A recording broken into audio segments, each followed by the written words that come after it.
somebody will throw the race card up on the table or they're race baiters or whatever. And you do exactly the opposite. All we're trying to do is get America to see the humanity in people of color. We're not asking for anything special.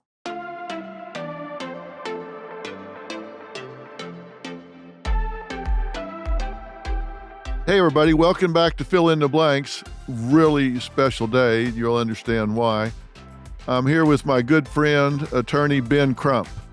Now, he is referred to as Black America's Attorney General.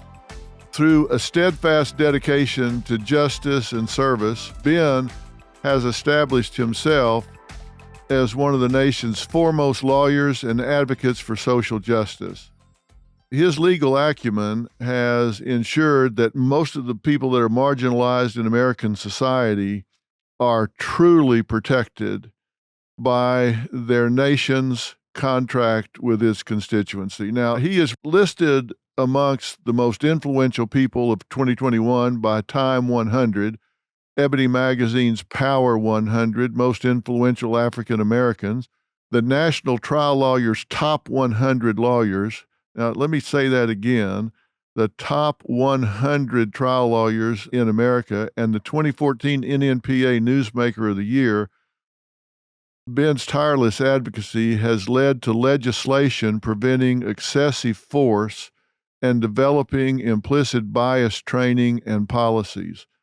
Now, that is a hell of an accomplishment, and we're going to talk about how all of that has come to pass. So welcome to Ben Crump. Ben, thanks for coming and doing this. Hey, thank you for having me, Dr. Phil. Well, we've been working together a long time.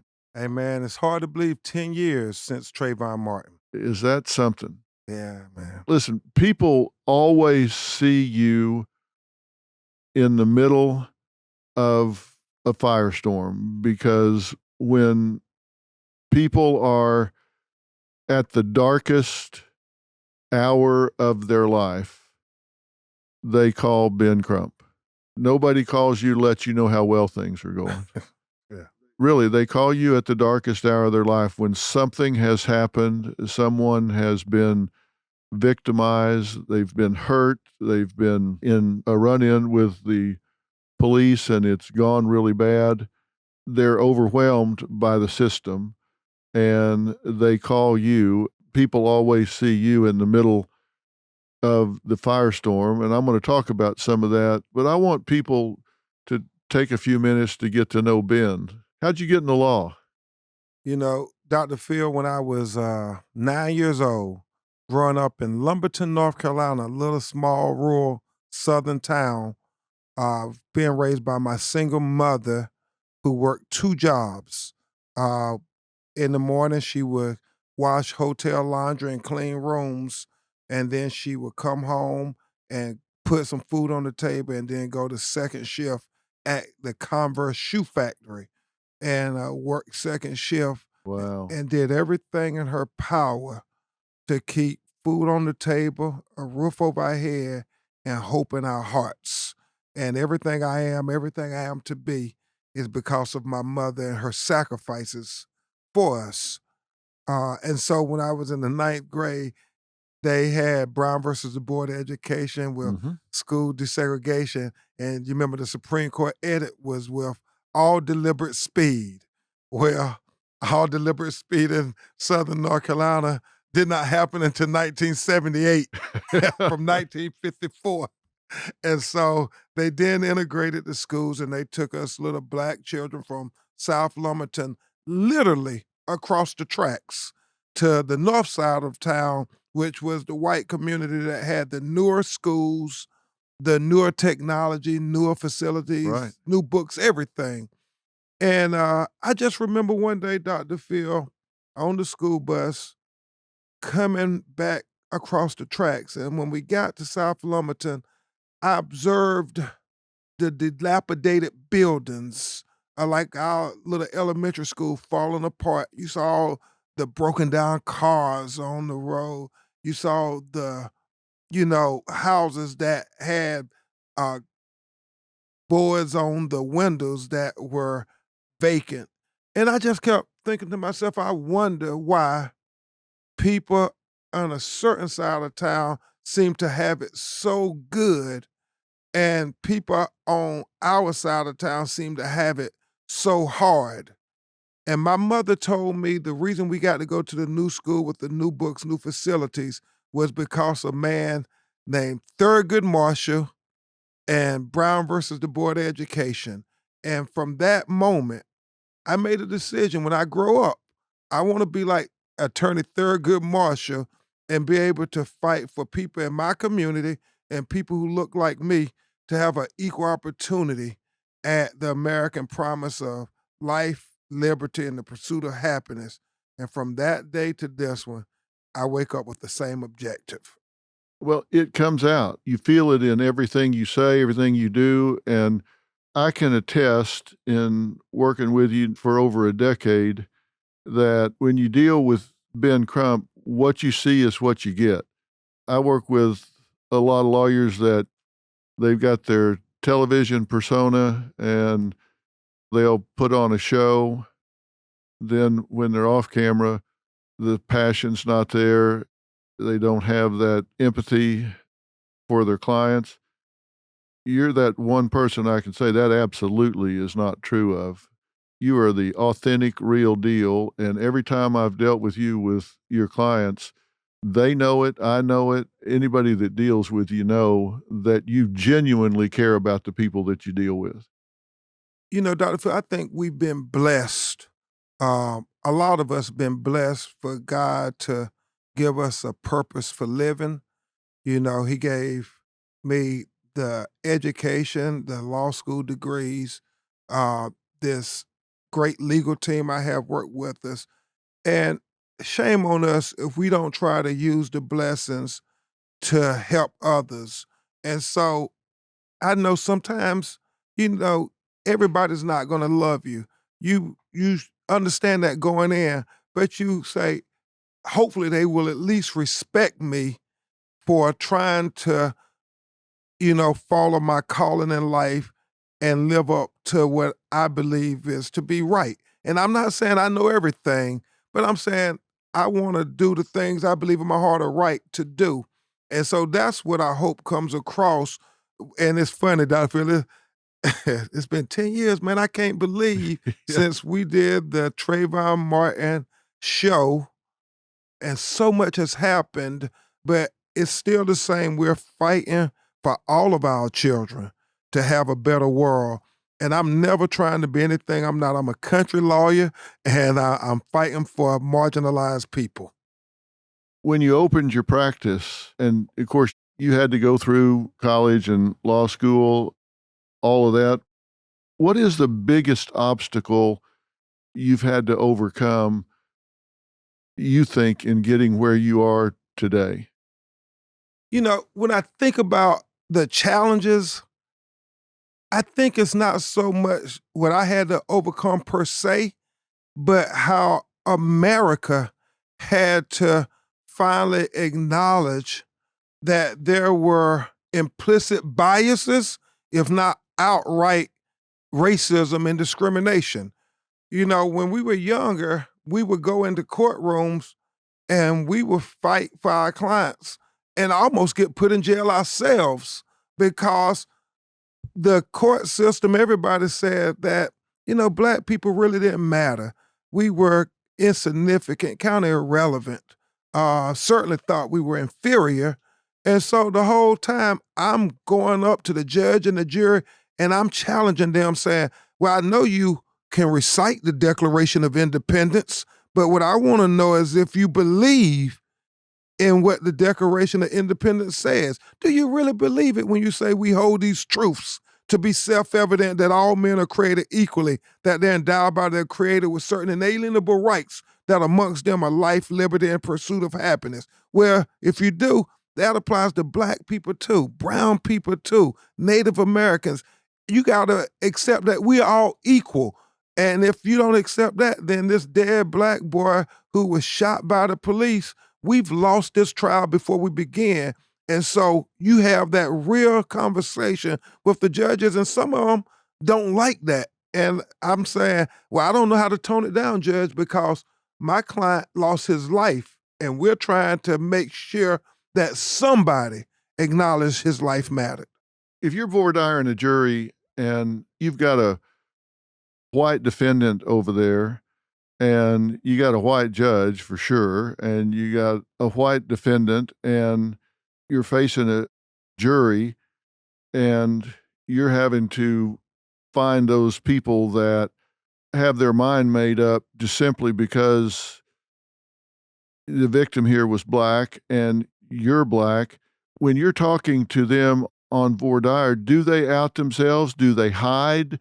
Do they try to lay behind the log so they can control the situation after? And how does it feel to stand in front of them knowing that you've got some enemies up there purely because of the color of your skin? That's a great question, Dr. Phil. And you literally have to get yourself mentally prepared to do that, because most of the time you're going to be facing unanimously, if not predominantly, all white juries. And you have to almost fight initial battle before you start fighting the case battle that you're there for. What do I mean? Trayvon is probably the best example in the world. Because of the stereotypes on young black men, they said Trayvon couldn't just be a young kid walking home with a bag of Skittles and a can of iced tea. He just couldn't be a young kid talking on the telephone to his high school friend. You know, he had to be somebody doing something nefarious. You know these black kids, how they are. So you have to first convince them of the battle that, hold on, our children are like your children. And we love our children just like you love your children. So during Vardar, it's that tug of war going on. And it's a lot of them laying, behind the door, trying not to show their true identity or their true beliefs. And so, Dr. Phil, and I know that question is taken only from somebody who's been in courtrooms, and so, because you have to, we call them rat killers. You have to kill the rats in that jury so you can just have a fair trial. You ain't asking for nothing special. We just want you to give us the same consideration that you're going to give our opponent.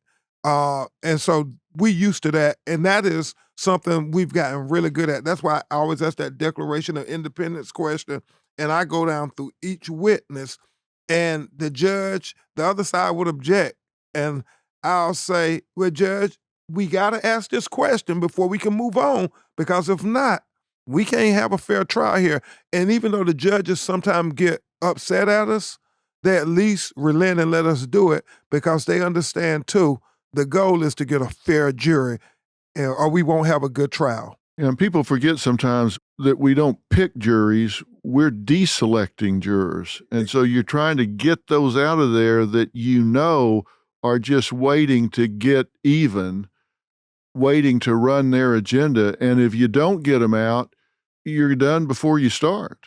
You're absolutely right. And Dr. Phil, I would tell you, I used to go on the conservative news shows, because I do understand a lot of my jury pools are not just going to come from, multicultural communities. A lot of them going to come from conservative communities. So we got to try to frame the narrative. And this is what I think I've been able to do successfully in the last 10, 20 years, is start trying to frame the narrative that we are not presumed guilty. You gotta at least give us some presumption of innocence. When I would go on the network, there was a certain commentator, and I won't call his name, but he would say to me, and he was one of the top-rated guys, and he'll get on, we just buddy before we go on air, and then when we go on air, he would say, Ben, now every police shooting case I did, he would say, now, I just don't understand, Ben, are you trying to say that all police officers are bad? Because most of them are good. And I would collect myself for a second, and I say, now you trying to say all black people are bad? Because when you agree, most of them are good. We can't have one person or one entity or the other have the high ground on morality. We got to say that there's some good in the best of us and some good in the worst of us and some bad in the best of us. That's what people are. And we have to acknowledge that. And I digress for a second. I think, Dr. Phil, when I brought Trayvon's family on, Botham Jean's family on, Ahmaud Arbery family, all these families, and you would interact with them. The one thing I always appreciated about you, you saw the humanity in them. And that's all we're trying to do is get America to see the humanity in people of color. We're not asking for anything special. That's the thing. People always talk about somebody will throw the race card up on the table or they're race baiters or whatever. And you do exactly the opposite. You're trying to get it off the table. You're not in there trying to play the race card. You're saying, oh, I'm wanting to see even playing field. Yeah. All I want you to recognize is I have a mother here that has lost a child. A child. She held that child just like you held your child. She took pride in that child. She laughed. She giggled with that child. And she's now crying over that child. I know when we had Trayvon's mother here, we had Ahmaud Arbery's mother, listening and seeing you interact, you would see the audience change and move because they realize, but for the grace of God go I. It's a mother-son. It's not anything different. It's just the same. And you have to do all the work to get there before you even start dealing with the facts. And it's so interesting. I was here in Los Angeles, and yesterday we were having a press conference where this man and this woman got killed horribly. The police were pursuing in a high-speed pursuit case, and it was over a traffic stop. They said the guy was speeding, and they did a 70-mile-per-hour high-speed chase through South Central, the Black community in Los Angeles, and killed these two innocent people who were just driving through the intersection. And the one thing I kept saying to myself, Dr. Phil, is this isn't just about the Harris family, who was the woman in the car, or the Keys family, the man in the car. This is about every citizen in Los Angeles, California, but by the grace of God, that could have been anybody who was just innocently driving down the road. And we kept making the point, when you look at the statistics, they seem to engage in these high-speed pursuits more in the Black community than other communities. And so how can we get them to see what's the crux of the matter? You got to put them in the shoes of saying, well, what happens if you were driving down the road that day and you just happened to be in a section of town that the police say, we don't follow our own policies because they are irrelevant or they insignificant. That's over and over what you're trying to do is say, just at least for a second, give consideration to the other side of the coin. When you decided to really commit your life to this and start representing these people that had no way to navigate the terrain, it had to feel right when you stepped into it. It had to feel right, but you had to feel pressure too, because these people, when you show up and take their case, you're it for them. We know that the church is often the center of the Black community and they have that support. But in terms of fighting back in the system, it's Ben Crump. You know, it's to whom much is given, much is expected. And I do feel that way. I tell you, Dr. Phil, and this gets kind of deep, and this is why I probably need to talk to you more, my friend. People often ask me, how do you deal with it being all of the stress of the constant death and loss and tragedy of it all? And I would say, because I study history and I study Thurgood Marshall, my personal hero, and he would talk about how you have to compartmentalize stuff because you can't give way to emotion when you're there with the families trying to be strong for everybody and make sense out of something that makes no sense at all, that they're going to now have to bury their child. who were killed by people who were supposed to protect them in many cases. And so I'm trying to be strong and I'm compartmentalizing because, as Justice Marshall said, if you're not strong and trying to keep it together to get justice, then you can't prevent some of the future injustices from happening, some of the future hashtags, the next Trayvons and George Floyds. And so I keep trying to compartmentalize, but in this Netflix documentary where they kept the camera on me, the director did a good thing of showing vulnerable moments of when I was by myself after we had met with the families. And I found myself, Dr. Phil, and I never knew this. I found myself always just rubbing my head and rubbing my temples and so forth. And I kind of conclude that must be the physical manifestation of the mental anguish from yet talking to another family who is doing stuff through the unnatural order of things where they're having to bury their children. No parent, and I've seen it 100 times, you just don't even fathom that. You know it's possible, but you always believe your children are going to bury you in your heart. Yeah, I always tell them, everyone that you've brought here and allowed us to tell the story, first thing I always say to them is, one thing you won't hear me say is, I know how you feel. Because if you haven't been there and buried a child, you can't know. You can empathize as best you can, but you can't know what they're going through. How much they blame themselves, how much they feel like, if I had just said, they play the what if game. What if I had taken Trayvon to the store? What if I had picked up some things for him before? What if I had done this? What if I'd have done that? What if we lived somewhere? They play the what if game till it drives them crazy. You can get them a verdict, you can get them a judgment, you can get them a settlement, but you can't get them justice. You can just get them some measure. Accountability, yeah. You can't get that child back for them, and it helps, and you got to feel good when you do, and I know they do. They feel like they've somehow pushed back and made somebody be accountable. You know, it was February 26th of 2012 when Trayvon Martin was killed by George Zimmerman, and he was just 17 years old. So it has been 10 years since that happened. That case changed you. Why did it change you so much?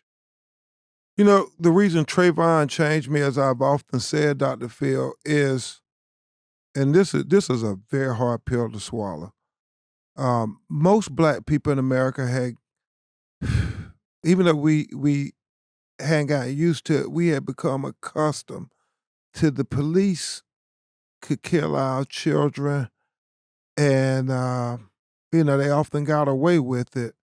But with Trayvon and this stand your ground law, it said any Tom, Dick, or Harry could kill our children. But as long as they said, oh, I felt in fear of my life, the law said you can go home and sleep in your bed at night.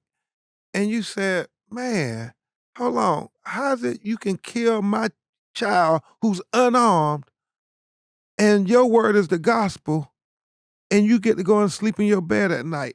That, I think, was what made Trayvon Martin this global phenomenon where people say, that's a bridge too far, America. You can't, at some point, you gotta say, our children get the right to get equal justice too. Because we just all said if the racial dynamics were different, and that was a young 17-year-old white kid, there is no way his killer would have got to go home and sleep in his bed at night. 2 years later, Tamir Rice was shot and killed in Cleveland, Ohio. And he was, what, 12? 12 years old. 12 years old. Playing in the playground by himself. Yeah. And you look at that video, the police rolled up on him in less than 1.5 seconds. They rolled down the window and shot that kid. Nobody went to jail. Nobody was charged. I mean, it's enough to make you want to holler when you think about it. What do you think about this defund the police movement that spun up out of this? You know, I think that how you title something can kill it quicker than anything. The great civil rights leader Malcolm X said, a label can kill you quicker than a bullet. And he talked about, you getting, and we'll talk about convicted felons, all these labels they put on young people of color. But I think what they're saying, and what I want to believe they're saying is we can't just put everything into policing and not put stuff into after school care, not put stuff into mental health awareness and mental health crisis intervention officials and so forth.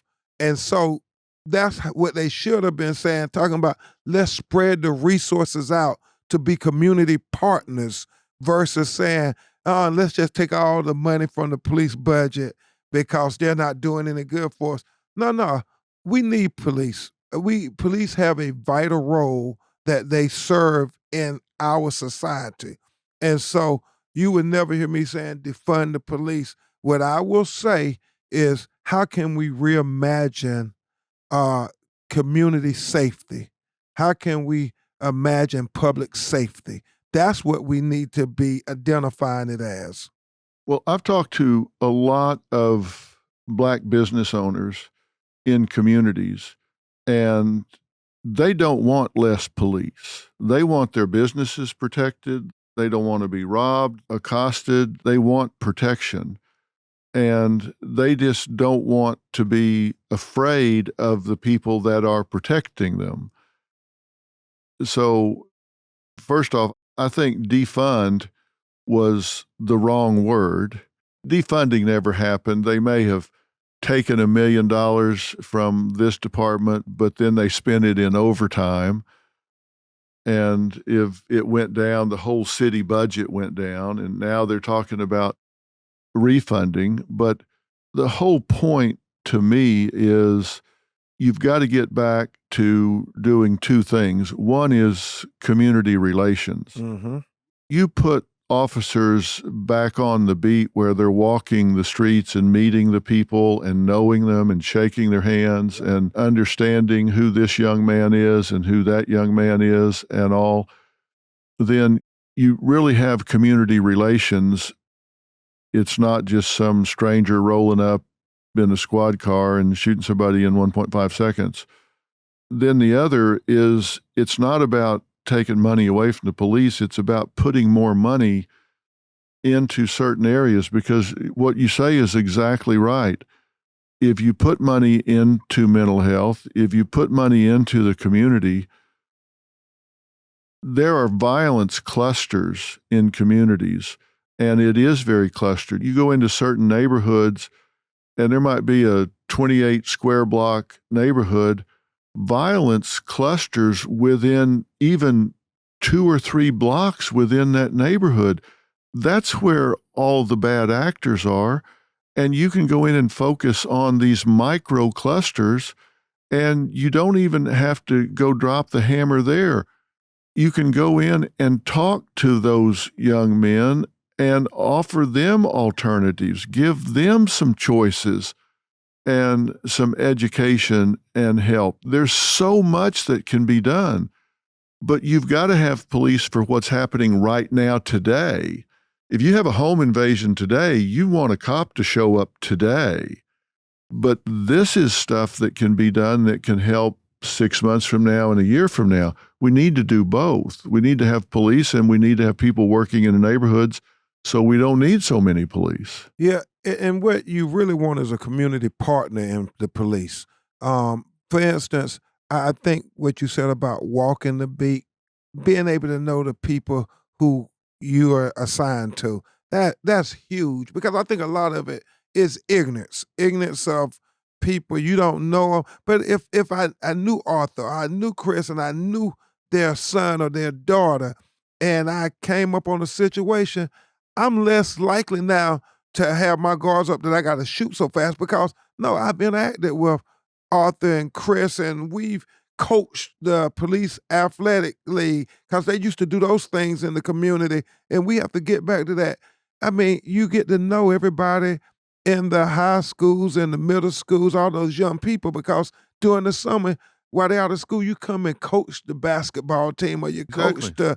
the, little league football team. And it makes a world of difference because now you got people who really know that young kid and they may stray. I'm not saying that that's the end all, but you have some connection to them that you see them as a person that's worthy to try to invest in versus a person who I see as a menace to society. Yeah. Well, I've walked the beat with the cops in Washington Heights and in Harlem and New York City, and there'll be a lot of street vendors out there. We walk by one of them and they'll say, "Hey, Officer Nelson, Jackson just ran by here and stole 2 bottles of orange juice." And they walk another half block and there'll be Jackson sitting there and they say, "Hey, get your butt up and take those back down there."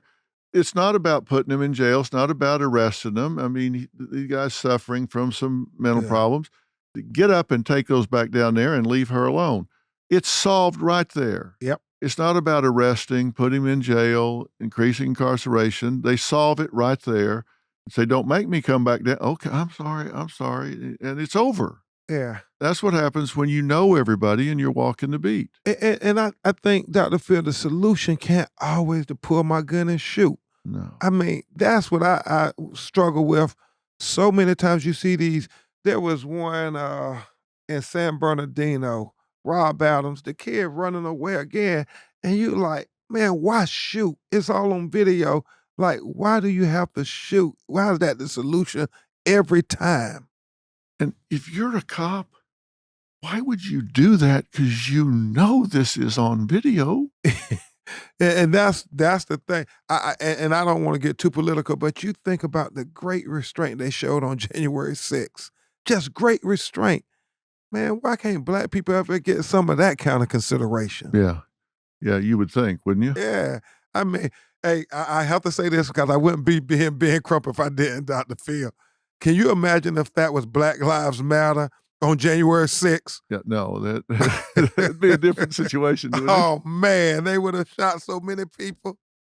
Do you think it's fear and ignorance of just not knowing the culture, not knowing the people? I think it's what you said first and foremost. Fear. The people playing on our fear, the least common denominator amongst us. They want to look at not what brings us together, but what keeps us separated. And they play on that fear for whatever reasons. It don't make sense to me why people will let themselves be manipulated by some Spengali who's just keep saying, "Oh, you can't let people be equal because that means it's going to be worse for you." Nah, why can't we try to say, Jesse Jackson used to always say this. He said that they said when they were talking about integrating baseball, they said, well, if we let blacks and Hispanics come into Major League Baseball, it would bring down the quality of the game. When Reverend Jackson said the reality was we didn't know how good baseball could be until we let everybody play the game. You know, I grew up in athletics because we were really poor, and that was my currency. That's how I fit in. It was athletics. And all of the teams that I played on were half black, half white. And that's how I got to know the different races. It took away all the mystery. And I just think that's such an important part of just interacting and getting to know. It took away all the mystery. There was no fear, and it was two ways. It absolutely took it away from a very early age. Yeah, and I want to go back, Dr. Phil. You asked me something before. You said, what do you think is the thing we should do, a possible solution? And Arthur and Chris and I, we were at a panel, people on my team, because it's always a team effort, and I always want to tell people it's never I, it's we. It's not Ben Crump, it's a whole team of us. And we were at a panel discussion, and I heard a young man say something profound. He said there was a book called Upstream. Upstream. And he said that the gist of the book is this. You had this black guy walking along downriver, just walking, and he saw this young black kid in the river screaming and going under, drowning. And he jumped in the river and he saved his life. And he said, man, I'm happy I was there to save this young black child's life. And he said as soon as he settled himself, he saw another black kid, a second black kid, screaming out in the river, and he was yelling for help, and he was going under, drowning, and he jumped in the river, and he saved that kid's life.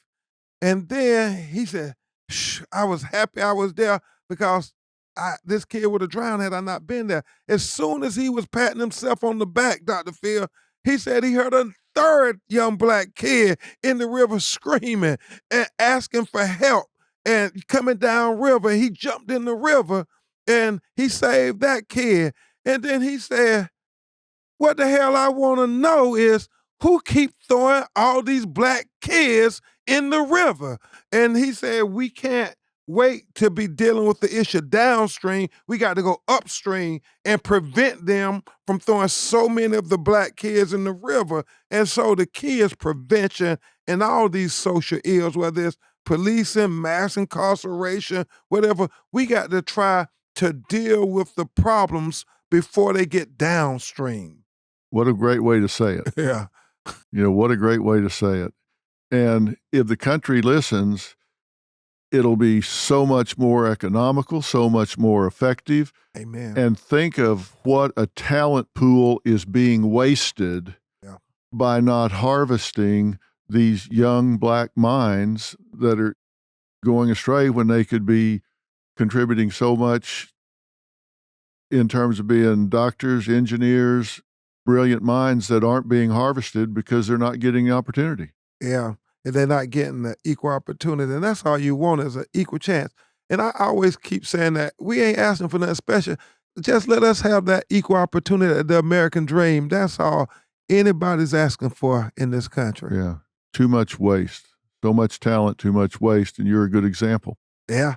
I mean, the statistics never said I was supposed to be one of the most influential people in the world. I was supposed to be in a $10 hour job, in prison or dead. Yeah, it's just tenacity that kept you from doing it and focusing on Thurgood Marshall instead of somebody else. Exactly. I had a praying grandma.